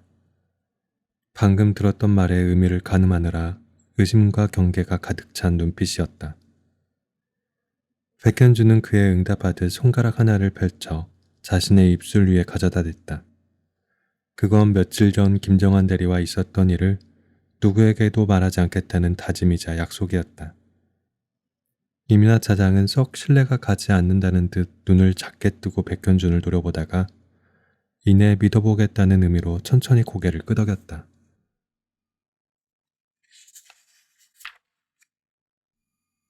시든 율마의 순을 일일이 떼다가 백현준은 차라리 온전한 잎을 찾아 토분에 다시 삽목하는 게 낫겠다는 생각이 들었다. 부스스한 이파리를 손으로 헤집으며 안쪽을 살펴보니 뿌리 가까운 쪽에 아직 쓸만한 줄기를 찾을 수 있었다. 작고 흰 토분을 2개 꺼내 바닥에 난석을 깔고 배양토와 상토를 덮은 후 삽수로 정한 줄기를 채로 심었다. 이민아 차장은 커다랗던 율마가 이렇게나 작아졌다며 웃음을 터뜨렸다. 백현주는 삽목한 작은 율마 2개 중에 하나를 쇼핑백에 집어넣고 다른 하나는 가게에서 제일 햇볕이 잘 드는 창가 옆에 놓았다. 뿌리가 나려면 반년은 걸릴 거예요. 그동안 겉 흙이 마르지 않게 물을 듬뿍 주고 햇빛도 자주 보여주세요. 과습되지 않게 통풍에도 신경 써주시고요. 근데 왜 화나는 말도 없이 가져가요? 저거 내 거 아닌가? 혹시 이번에도 죽일까 봐요. 하나는 제가 키워드릴 테니까 나중에 찾으러 와요. 백현준이 장난스럽게 웃으며 말하자 이민아 차장은 승부욕이 끓어오르는지 이번에는 죽이지 않고 잘 키워보겠다고 의욕을 드러냈다. 그렇게 삽목한 토분을 나누자 작업대 위에는 시든 율마만 덩그러니 남았다. 얘는 그럼 어떡하죠? 이미 죽은 건가? 죽은 건 아니지만 다시 살아나지도 않겠죠. 백현주는 자신이 그렇게 말해놓고도 어쩐지 서글퍼져 말을 잇지 못했다. 침울한 표정으로 율마를 바라보자 이민아 차장이 어린아이의 머리카락을 쓰다듬듯 시든 율마의 이파리를 다정하게 어루만졌다. 이민아 차장은 죽은 게 아니라면 혹시 모르니까 계속 키우겠다고 했다. 그래도 소용없을 거라고 백현준이 말리자 젊은 양반이 왜 이렇게 비관적이냐며 어깨를 세게 한 대 내리쳤다. 그러면서 딱히 살아나지 않아도 별로 상관없다고 했다. 이렇게 돼버린 거 이런 상태로 살 만큼 살다가 죽으면 그것도 나름대로 의미가 있는 게 아니냐고. 이민아 차장은 토분이 담긴 쇼핑백을 어깨에 메고 율마와 문을 2손으로 번쩍 들었다. 그리고 주차장으로 걸어가는데 백현준이 쫓아와서 무거우니까 같이 들어주겠다고 해도 율마에게 비관 바이러스가 옮으면 큰일 난다며 한사코 도움을 거절했다.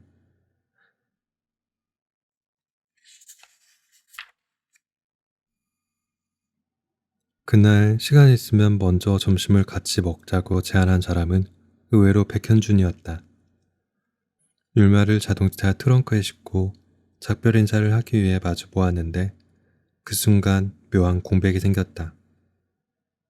누구라도 먼저 조심히 들어가라고 말하기만 하면 되는 상황이었지만 누구도 먼저 인사하지 않았다.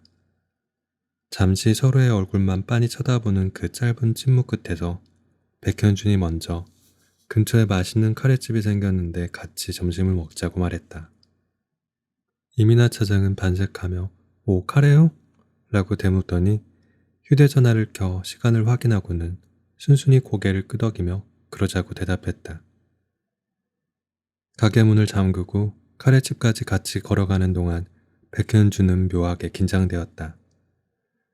늘 사람으로 북적였던 거리를 주말에 단둘이 한가롭게 걷고 있으니 평일에 같이 점심을 먹던 때와는 다르게 데이트라도 하는 기분이 들었다. 거리에는 구청의 공원 녹지과에서 심은 코스모스가 만개해 있었다. 자세히 보니 코스모스뿐 아니라 흰 꽃잎의 구절초와 보랏빛의 쑥부쟁이 같은 국화과 꽃들도 화단 가득 피어 있었다. 꽃들은 당장이라도 달려와 안길 듯이 꽃잎을 활짝 펼쳐놓고 있었는데 그 모습이 꼭 누군가에게 안아달라고 두 팔을 벌린 모습처럼 보였다. 예전부터 궁금했는데 X랑 왜 헤어졌는지 물어봐도 돼요? 이민아 차장의 질문에 백현주는 곧바로 대답하지 못하고 어설프게 시간을 끌며 잠시 눈치를 살폈다. 평소라면 이런 사적인 질문은 오가지 않았을 텐데 의외라고 생각했다. 이민아 차장은 백현준이 망설이자 본인의 이야기를 먼저 털어놨다. 자신의 경우는 처음부터 아이를 낳지 않는 것으로 합의하고 결혼했다가 남자 쪽에서 자녀를 원하게 되어 갈라서게 된 거라고. 그리고 앞으로도 동거는 해도 다시 결혼할 생각은 없다고. 이민아 차장은 그렇게 말해놓고 다시 백현준의 차례를 기다렸다. 백현준은 숨이 조여왔는데 이 모든 게 마치 비밀 유지를 위해 더 큰 서로의 비밀을 담보로 하나씩 교환하는 의식처럼 느껴졌다. 이혼한 사람 중에 자신이 유책 배우자라고 하는 사람 한 명도 없는 거 알죠? 헤어진 아내와 관련된 이야기를 꺼낼 때면 백현주는 최대한 아무런 감정도 싣지 않고 잘 훈련된 AI가 적시된 사실을 구술하듯 무덤덤하게 말하고 싶었다.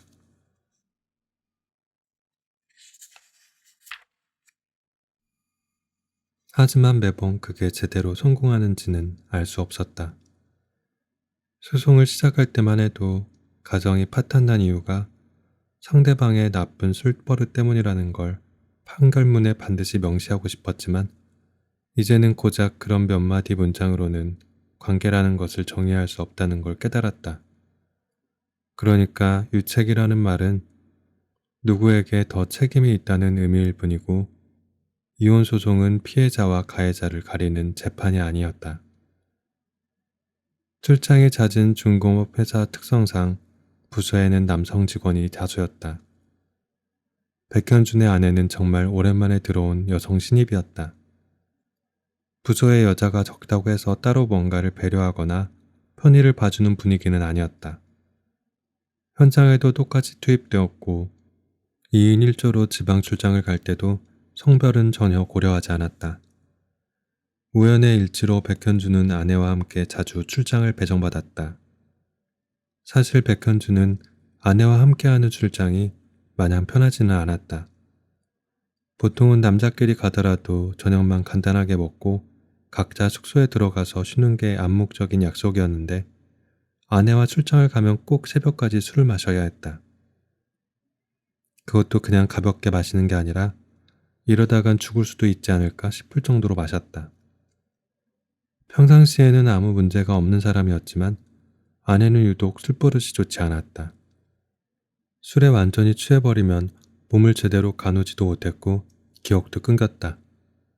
하지만 그것보다 심각한 문제는 진땀을 흘려가며 겨우 방으로 들여보내도 맥주만 한 잔 더 하자면서 기어코 백현준의 방문을 두드리는 것이었다. 그렇게 같이 출장을 갈 때마다 아내는 백현준의 침대에서 잠들었고 백현준은 아내의 방 열쇠를 찾아 그쪽으로 옮겨가거나 자신도 너무 취한 날에는 그냥 바닥에서 자버리기도 했다. 그런 일이 여러 번 반복될수록 백현준은 이게 어떤 의미인지 혼란스러웠다. 어쩌면 자신이 이미 아내와 사귀고 있는 사이인지도 모르겠다는 생각마저 들었는데 그럴 때마다 아내는 아무것도 모르겠다는 표정으로 술에 취해 기억나지 않는다며 백현준의 착각을 부정해 주었다. 직장 동료 중에 아내와 함께 출장 갔을 때 백현준과 비슷한 일을 겪은 사람은 없었다. 일단은 저녁도 같이 먹어본 적 없는 경우가 대부분이었고 술까지 마신 사람은 백현준이 유일했다. 일단 그게 백현준에게는 남다른 의미로 다가왔다. 어쩌면 이 모든 게 어떤 시그널이며 그린라이트일지도 몰랐고 이 정도로 신호를 받았으면 남자가 적극적으로 밀어붙여야 하는 게 아닐까 고민하게 되었다. 그래서 백현준은 동료들에게 이런 고민을 털어놓았다. 예상대로 동료들 역시 이건 100%라며 바람을 잡았다. 그날 이후 부서 차원에서의 전폭적인 지원 사격이 시작되었다. 동료들도 두 사람 사이를 대놓고 몰아갔다. 아내는 그런 분위기를 괴로워하면서 정식으로 해명을 부탁했지만 백현주는 오히려 직접 만든 꽃다발을 공개적으로 선물하며 이렇게 된 거 이제는 사귈 수밖에 없다고 아내를 설득했다. 돌이켜보면 아내는 단 한 번도 백현준과의 관계에 있어서 명확한 태도를 보인 적이 없었다. 물론 백현준이 머리에 총을 들이대면서 협박했던 것도 아니고 다 큰 성인이 억지로 밀어붙인다고 마냥 끌려갔다는 것도 말이 안 되지만 적어도 사귈 때든 결혼을 결정할 때든 언제나 유보적이거나 불안해하며 망설였던 것만큼은 분명했다. 그럴 때마다 결정을 강요한 사람은 백현준이었다. 부서에도 소문이 다 났는데 안 사귀는 게 말이 되냐고. 사귄 이후에는 우리가 서로를 사랑하고 둘 다 정년기인데 결혼을 미룰 필요가 있냐고. 심지어는 이혼을 요구할 때도 네가 결혼하고 나서도 술에 취하면 집을 못 찾아오고 다른 남자 등에 엎혀서 들어오는데 어떻게 같이 살 수가 있겠냐고. 그러니까 처음 사귈 때부터 결혼해서 헤어질 때까지 백현주는 언제나 철저하게 자기중심적이었다. 나쁜 새끼야. 이럴 거면 너는 나한테 왜 결혼하자고 했어? 두 번째 변론 기일에 아내는 만취한 상태로 출석했고 진술 도중에 울음을 참지 못해 눈물을 흘리다가 그렇게 소리쳤다. 그 자리에서 백현주는 결혼하면 네가 좀 달라질 줄 알았다고 응수하면서 그렇게 술을 못 끊겠으면 평생 혼자 술이나 처마시면서 살라고 폭언을 퍼부었다. 게다가 판사에게 저런 모습을 좀 보라고 저렇게 주사가 심한 사람과 어떻게 같이 살 수 있겠냐고 비난하기도 했다. 하지만 법적으로 모든 게 정리되고 몇 년이 지난 지금까지도 백현주는 자려고 눈을 감으면 그때 자신을 노려보던 아내의 눈동자가 떠올랐다. 붉게 충혈된 눈동자 속에는 원망만이 가득했다. 그 원망은 백현준의 가슴 속 깊은 곳에 단단히 뿌리를 내렸고 시간이 지날수록 억세져 평생 잘라낼 수 없는 후회로 자라났다.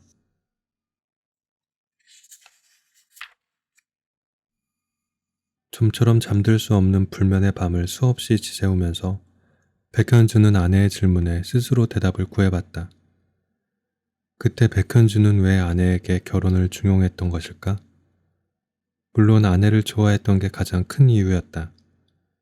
하지만 살면서 좋아했던 모든 사람과 결혼한 건 아니니까 그것만으로 충분한 대답이 되지 않았다. 그저 결혼할 시기가 되었기 때문이라고 설명하게 해도 그렇게 단순한 문제가 아니었다. 당시 백현주는 분명히 뭔가 취해 있었다. 회사에서 인기가 많던 아내를 차지하게 됐다는 자부심 같은 게 있었을 수도 있고 술만 마시면 인사불성이 되는 아내의 나쁜 버릇을 자신이 얼마든지 고칠 수 있다고 오만하게 자신하기도 했다. 그리고 더 나아가서 이렇게 불안정한 사람을 자신이 남자로서 책임져야 한다는 이상한 강박에 사로잡혀 있었는데 그건 사실 누구도 바라지 않은 혼자만의 비틀린 열정이었고 일방적인 망상에 불과했다. 카레를 다 먹고 백현준과 이민아 차장은 가게로 돌아가기 위해 거리로 나왔다. 누군가 먼저 말한 것도 아닌데 자연스럽게 조금 더 멀더라도 공원을 지나가는 쪽으로 발걸음이 향했다. 손을 잡기에는 멀고 떨어져서 걷는다고 보기에는 가까운 거리를 유지하며 두 사람은 산책로를 나란히 걸었다. 그러다 간격이 벌어지면 이민아 차장이 앞서가는 백현준에게 천천히 가자고 말했다. 백현주는 곧바로 보폭을 줄여서 이민아 차장과 다시 어깨를 마주하려고 했다. 하지만 그럴수록 이상하게도 이민아 차장은 아까보다도 더 느리게 걸었고 백현주는 계속 반걸음 정도 앞서가게 되었다. 산책로에는 낙엽이 수북히 쌓여 걸음을 내디딜 때마다 짙붉게 묽은 마른 잎사귀가 발밑 가득 밟혔다. 나무는 며칠 내린 비바람을 견디지 못해 앙상하게 헐벗고 있었다. 백현주는 고개를 들어 나뭇가지를 올려다봤는데 하늘을 향해 손을 뻗듯 여러 갈래로 갈라진 나뭇가지는 나무가 미처 이루지 못한 꿈처럼 보였다. 이민아 차장도 그 옆에서 잠시 걸음을 멈추고 똑같이 나무 위를 바라보았다. 얽히고 설킨 나뭇가지 틈 사이로 가을 햇살이 눈부시게 쏟아졌다. 그 순간 어딘가에서 불어온 바람에 아주 작은 단풍잎 하나가 이민아 차장의 옷에 달라붙었다. 이민아 차장은 그 단풍잎을 떼내어 손바닥 위에 올려놓고 신기해했다. 백현준도 손바닥 위에 놓인 노랗고 붉은 단풍잎을 내려다봤다. 혹시 이혼한 거 많이 후회해요? 후회하죠. 이혼한 거 말고 결혼한 걸 말이에요. 내가 그렇게 밀어붙이지만 않았다면 둘 다 불행한 일을 겪지 않아도 됐을 거라는 생각이 들어요. 백현준의 대답에 이민아 차장은 아무 말도 하지 않고 생각에 잠겼다. 그러다 여전히 미련이 남아있는 게 아니냐고 조심스럽게 물었다. 그런 건 아니에요. 이제는 그립지도 그리 밉지도 않아요. 그래도 다 정리가 안 된 사람처럼 보여요. 소송으로 헤어지면 바닥을 본다고 하잖아요. 그러니까 그건 상대방 바닥도 보지만 결국 내 바닥도 보게 되는 거예요. 전 저의 밑바닥을 완전히 봐버린 것 같아요. 공원을 빠져나오자 오래된 단독주택을 개조한 카페가 나타났다. 벽돌로 지어졌고 넓은 마당이 있었으며 담장에는 넝쿨 식물이 한가득 매달려 있었다. 이민아 차장은 평소에 가보고 싶었던 곳이라며 입구 앞에 서서 마당 안쪽을 들여다보았다. 마당에는 낙엽이 쌓인 테이블과 의자가 한두 개 놓여 있었고 그 옆으로는 이 집을 짓기도 전부터 제자리에 있었을 것 같은 커다란 감나무가 한 그루 보였다. 감나무는 키가 워낙 커서 담장 너머로까지 가지를 뻗고 있었다. 가지 끝에는 크고 단단해 보이는 진녹색의 이파리가 몇 겹씩 짝을 이뤄 이미 떨어지고 없는 열매의 빈자리를 여전히 지키고 있었다. 카페 앞에서 이민아 차장은 신난 아이처럼 굴었다. 건물의 외부를 살펴봤고 휴대전화로 사진을 찍기도 했다. 그 모습을 뒤에서 지켜보던 백현주는 커피도 한잔하고 가겠냐고 묻고 싶었는데 막상 그 말을 입 밖으로 내뱉으려고 하니 갑자기 온몸에 목질화가 일어난 것처럼 팔다리가 뻣뻣해지고 몸과 머리가 경직되어 버렸다. 백현주는 나무가 된 것처럼 제자리에서 꼼짝할 수가 없었다. 그렇게 한동안 멀뚱히 서 있자 이민아 차장이 이상하다는 듯 백현준을 물끄러미 쳐다봤다. 이민아 차장은 고개를 갸웃하며 혹시 차를 마시고 가겠냐고 먼저 물었다. 백현준은 속마음으로는 그러고 싶었지만 고개가 끄덕여지지 않았다. 카페에 불이 켜져 있고 원두 볶는 향기가 은은하게 퍼졌으며 클래식 피아노 연주 소리 역시 잔잔하게 들려오는데도 아직 카페가 문을 열지 않은 것 같다는 엉뚱한 말만 대신 튀어나왔다. 이민아 차장은 그런가? 하며 카페 쪽을 힐끔 돌아봤다가 아쉽다고 혼자 말을 뱉으면서 걸음을 되돌렸다. 공원을 빠져나와 주차장 근처에 거의 도착할 무렵 이민아 차장은 다음 주부터 지점을 떠나 본점으로 출근하게 됐다는 사실을 백현준에게 알려주었다. 원래 근무했던 부서에 갑자기 공석이 생겼는데 마땅히 그 업무를 맡을 수 있는 사람이 자신밖에 없어서 일단은 파견 형태로 갔다가 정기 인사 발령 때 정식으로 이동할 예정이라는 것이었다. 백현주는 그 이야기를 듣고 자신도 모르게 얼빠진 표정을 지었다. 이민아 차장은 본점도 그렇게 멀진 않으니까 가끔 화분 사러 놀러 오겠다고 덧붙였다. 그러는 사이 두 사람은 주차장 안으로 들어왔고 어느새 자동차 앞에 멈춰섰다. 이민아 차장은 차에 타기 전 백현준에게 지점을 떠나도 계속 VIP 고객으로 특별 우대해줘야 한다고 장난치듯 약속을 받아냈다. 백현준은 당연하다고, 언제든 들러달라고, 율마도 잘 키우고 있을 테니 꼭 다시 데려가라면서 최대한 미소를 머금었다. 하지만 막상 말을 끝내고 나니까 이게 마치 영영 마지막일 것 같은 기분이 들어 다시 표정이 어두워졌다. 싱거운 작별 인사가 끝나고 이민아 차장은 운전석에 올랐다. 시동이 걸리고 자동차가 부르르 떨리며 바퀴가 풀리자 백현주는 뒤로 조금 물러섰다. 자동차는 주차장 바깥으로 후진했다가 차단기가 있는 곳으로 천천히 전진했다. 주차장을 벗어나기 전에 이민아 차장은 운전석 창문을 내려 바깥으로 손을 내밀어 백현준을 향해 경쾌하게 흔들어 주었다.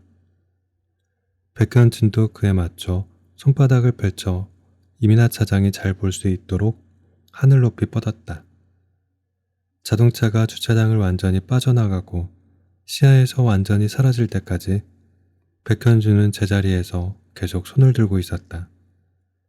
차단기가 내려간 이후에도 백현준은 한참 동안 손을 내릴 수 없었다.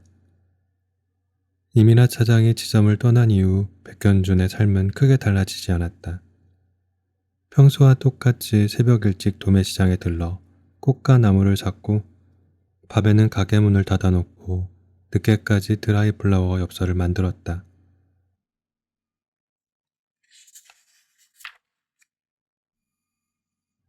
그러는 동안 겨울이 지났고 새해를 맞았으며 또 다른 봄이 찾아왔다. 그 사이 백현준의 가게에는 여러 사람이 다녀갔다. 직장 동료 중 한 명은 승진 축하난을 주문하러 와서 오랜만에 저녁이나 같이 먹자고 하더니 대뜸 소개팅을 해주겠다며 모르는 사람의 연락처를 건넸다. 백현준이 괜찮다고 거절하자 그러지 말고 고민해보라며 네가 결혼하게 된 데는 자신들의 책임도 있으니까 사후 관리를 해주고 싶다는 속마음을 털어놓았다. 네 마음이 어떤지 정확히는 모르겠지만 그래도 너무 자책하지 않았으면 좋겠다고.